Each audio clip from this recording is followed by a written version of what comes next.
Hello YouTube land, welcome back to the channel.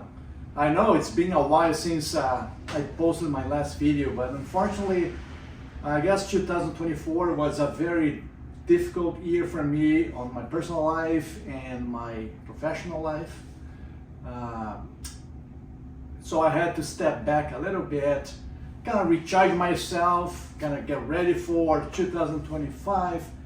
But overall, I'm pretty good, I'm happy, so I'm ready kind of to get into the new year. So today I just want to talk about my new foldable motorcycle trailer that I just bought a few weeks ago. I researched a lot, almost a year researching not only different models, but pricing. I just want to explain my thought process and why I end up narrowing down to this style. So without further ado, let's give her. There are basically 5 kinds, as I can tell, of different styles of motorcycle trailers that you can consider. The number one is the enclosed trailer. I would say if money is not an object and you have a lot of space to store it, if you have a large property or a big garage, perhaps the best option, you can go for it. Like I said, the bike doesn't get dirty. You can use as a utility trailer, you can use to haul different things, so it's more versatile. It's cleaner as far as keeping everything inside nice and tidy. However, it's more expensive, and I find it's very hard to store. I just have a double-side garage, and even I guess the height of my garage wouldn't be high enough to have enclosed trailer inside of my garage. So that one was the first one that I kind of took out of my list. The second one is what I call the skeleton style. Now, it's basically those skinny ones. They're typically small in size. They can be foldable. They can be actually collapsible. They're different styles, but they're basically those ones made with a large U-channel right in the middle. So it's a very simple design. It's light, which is positive. However, the price is basically the same as this one. And most of them have the 8 inches wheel, which for me is not ideal if you're gonna be traveling across the country and at high speeds. So I didn't like that one. Plus, it's not as versatile because you can only tow motorcycles, right? You can't use to carry boxes or stuff to the landfill. So it is very specific to haul motorcycles. It does effectively. But the price, I think, is too high for what that is. And B, I find them kind of flimsy. So I don't really like them. The third one is what I call the lay flat ones, are the ones that actually, the base of the trailer goes all the way down.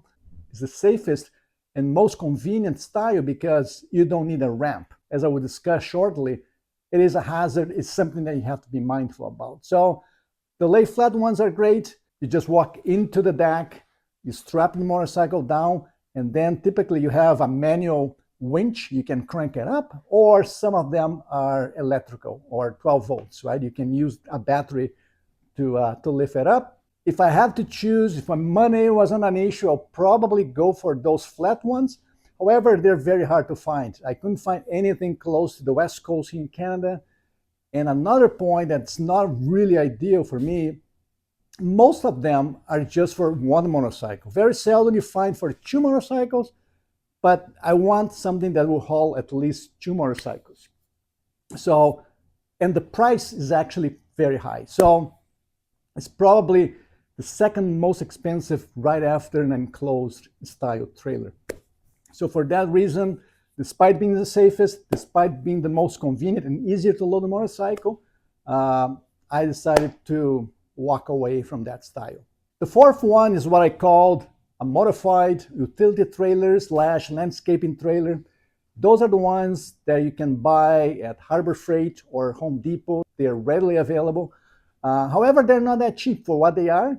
And I find that they're typically aluminum, which is good for rust and everything else. They're light, but they're not as strong to be towing, for example, 2 large motorcycles. Plus, you still have to modify them. You have to put or install the wheel chock in the front. You have to put the tie-down spots. So there's a lot of messing around that you have to do to make them suitable to tow motorcycles. So if you have a big pickup truck, it probably doesn't really matter, but if you have, let's say, an SUV or a smaller vehicle, pulling a trailer with a ramp basically working as like a parachute, I don't think that's an easy way or a comfortable way to be towing anything at high speed. So for that reason, I don't like those utility or landscaping trailers. Again, they're somewhat inexpensive, but not that much. And they're great to go to the landfill, take leaves and move things around and buy stuff for the house. But I don't believe they're the best option to be towing motorcycles.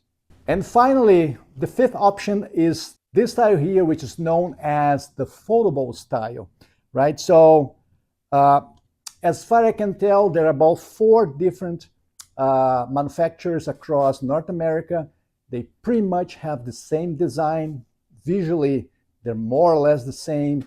However, I'll probably say all of them, or at least most of them, are made in China or overseas, and they're just being assembled in Canada or in US. Again, probably not all of them, but I'll probably say most of them. At least this one is, right? It came from China. As the name implies, it is foldable, so allows to have a smaller footprint. In this particular case, I have an option of hauling 1 motorcycle right in the middle, 2 large ones, 1 on either side, or 3 small ones. But to be 3 motorcycles, have to be the ADV or the motocross ones, motorcycles that are actually skinny. Otherwise, you're not going to be able to put 3 motorcycles. Maybe 3 crotch rockets will probably fit. But my goal is to have just mine in the middle, or if I'm traveling with a friend, we can put 2 full-size motorcycles without any issues. As far as price, this particular one cost me $2,500 Canadian, brand new. Again, if you look the alternative, the skeleton ones, no, from Stinger, it's more than that. The landscaping ones, until you make all the modifications, will probably cost at least $2,000. The enclosed ones, you can't find anything for less than $5,000, at least around this region. So I believe this is the perfect compromise as far as price and the quality, and also allows me to use this trailer because I can remove those 3 rails and have just a big flat deck and use that to, I don't know, as an utility trailer to move boxes, take stuff to the landfill, put a mattress, whatever the case may be. So I like the fact that I can use this trailer for other things other than towing motorcycles. So let's stop the chit chat and let me walk through it and let me show you the main features. I'm going to talk about the specs. I'm going to be talking about the things that I really like.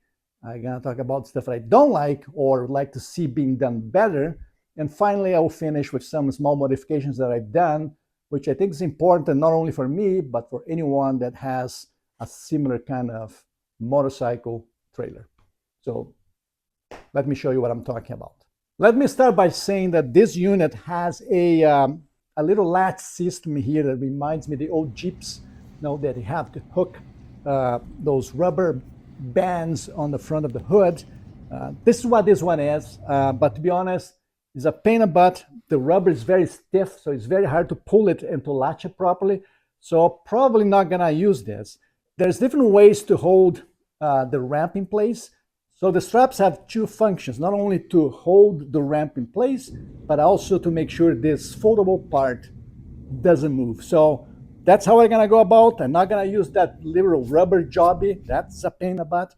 So let's remove the straps and let me show you what I'm talking about.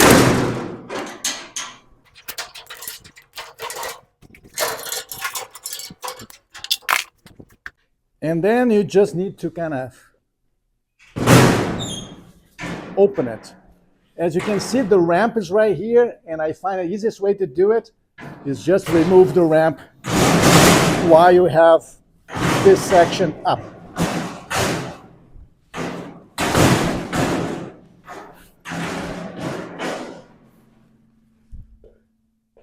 Just gonna put it here for the time being. And that's it. And the unit is ready to go. So let me just put the ramp on and I'm gonna show you how that looks like. So now let's just put the ramp and then you guys can see how it goes. Basically, this ramp has this metal piece that's welded all the way across, and it just sits. When you put the ramp, it just rests right here. I don't really like this system. I hope I could just kind of go into the frame, but that's how it is right now. So all you need to do, let me come to this side so you can see better.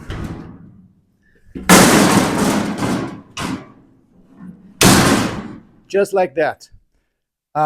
Not too sure if I like this. I wish this piece would go inside or in the middle of those two tubes, would be safer. There's another unit that works that way.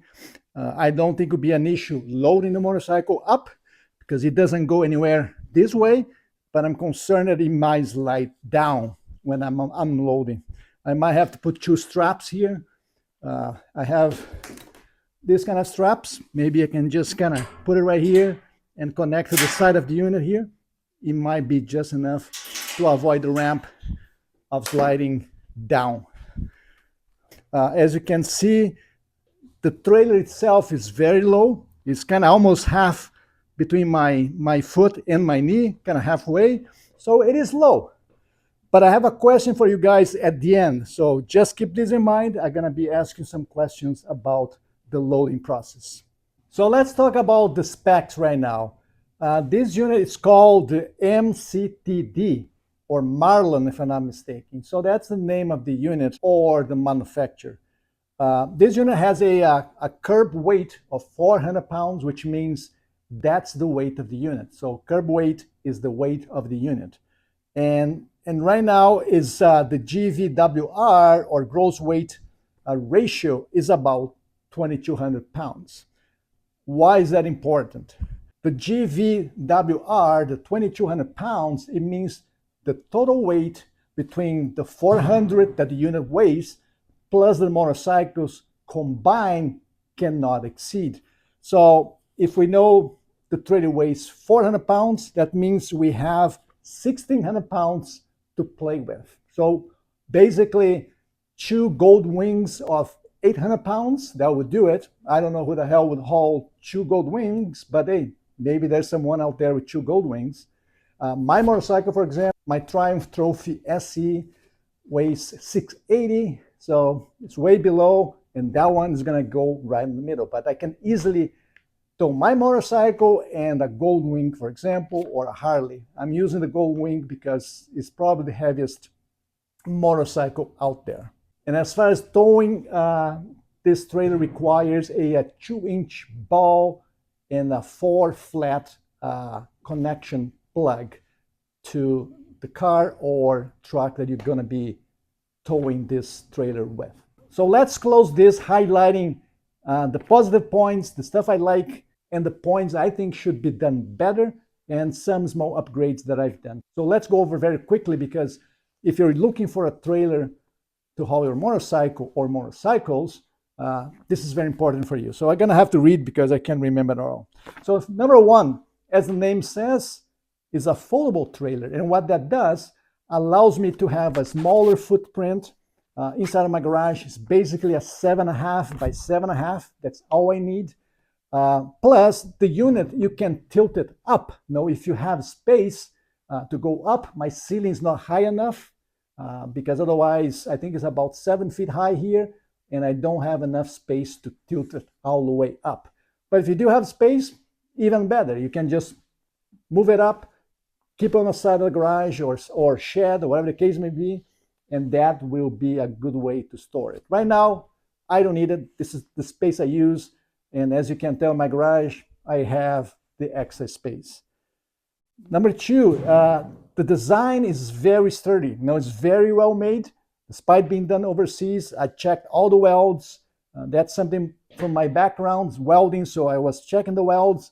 It's really well done, it's strong, and I like the fact that, like I said, I can tow or haul up to three motorcycles. The reality is going to be one or two, but you have the third one as an option. And if you're towing two motorcycles, for example, I'm not discarding the idea of removing the middle rail and use the middle to put like boxes or totes or storage.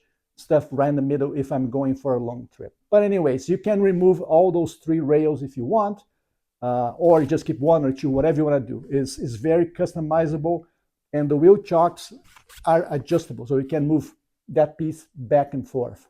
I also like the guided rails. Sometimes you just see trailers that has just a small wheel chock on the front. You know, as the motorcycle goes into it, it kind of locks, which this one does. But if you look at the design, so the rails come all the way to actually beyond half of the trailer. So once the wheel gets into it, it just helps to load the bike safely. I also like the fact that the unit has aluminum wheels, and they're basically 14 inches, which is better than my pop-up camper, which has 8 inches tires. And those small tires are not as good because they tend to wear out faster, because a smaller tire or wheel will have to have more revolution. It's going to have to turn way more to cover the same distance a 14 or 18 inches wheel would do. So it's going to be turning way more often. And that's why they don't recommend to go beyond like 65 miles or 100 kilometers an hour with those small tires, because they're going to be going like crazy, and that can become dangerous. So, and that's something I'm mindful when I'm towing my pop-up camper with my SUV or the motorcycle, to make sure I don't go above 65 miles per hour. A nice touch, now it has LED lights, and something that I noticed over the last year, as I said, I've been researching for almost a year. I noticed that these kind of units, they tend to hold their price or value. Like I said before, I paid $2,500, and I see people selling units that are like 5 to 10 years older for like $2,000, right? So I was considering buy a used one, but in the end I said, well, I just put another $500, I'll get something new, and I know what I'm getting. So again, they tend to hold their value, which again is another positive point for me. And finally, the aluminum checker plate deck. That's awesome. It's very light, but big enough that I can walk all the way around without slipping. And that's a great feature. It's not like those skeleton ones that you have to be tiptoeing on top of the frame to make sure you don't fall through it. So I like the fact that this one has the aluminum checker plate deck, which is very nice. Things that I'd like to see improved. Only 2, but those 2 are actually pretty big and important. Number 1, the ramp should be wider, right? I've seen units that have just one section. This one is basically has a hinge in the middle, but I've seen units that is just a narrow one, just like this one here, which I think is not wide enough. I think it's dangerous. This one is not bad, but I wish was as wide as some other units from, I believe it's Trinity is the other manufacturer that sells something similar. As you can tell here, this one is wider and allows you to have your basically both feet on the ramp going up or down. And I think that's the safest way to load the motorcycle. So this one, it's not as bad, but could have been much, much better.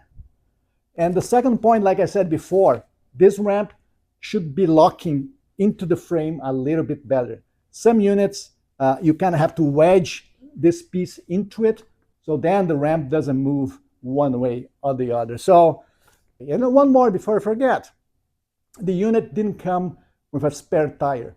It has a place to put it underneath, but I had to buy separately, which I didn't, because the tires are tubeless, and for some reason, if I have a flat tire, it's not ideal, but I can use my motorcycle repair kit.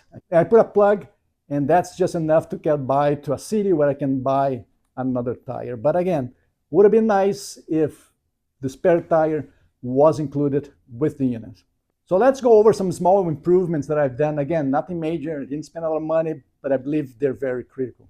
Number 1 was to put this anti-slip patch or pad onto this welded steel fender. So the fender is strong enough, I can safely step on it.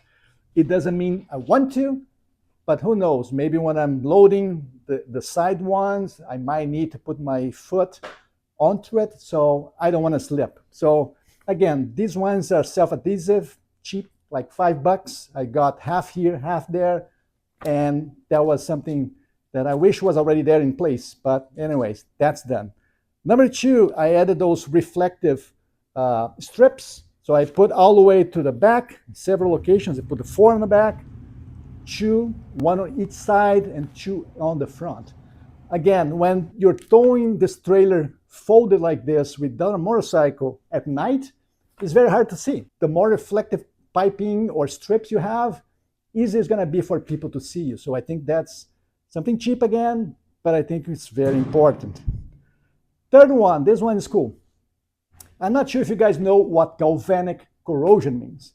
Galvanic corrosion, I'm just going to geek out for a little bit here. Galvanic corrosion is basically when you put 2 different kind of metals together, and when you do that, you're going to accelerate the corrosion ratio, which means 2 different metals will corrode faster than just having one kind of metal.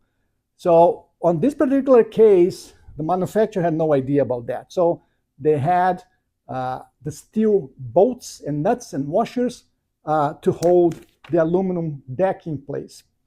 When I bought the unit, was the first thing I noticed, they were all rusted, as you can see right here. So what I've done, I just bought, I think it was like 16 or so bolts, steel ones, high grade, high quality, and some plastic washers to have a barrier between the steel and the aluminum, a lock nut or a night lock on the bottom with another plastic nut underneath. So again, you need to stop the contact between aluminum and steel. If you do that, you're gonna reduce the speed of corrosion that a unit is gonna be subject to. So yeah, so the name is galvanic corrosion.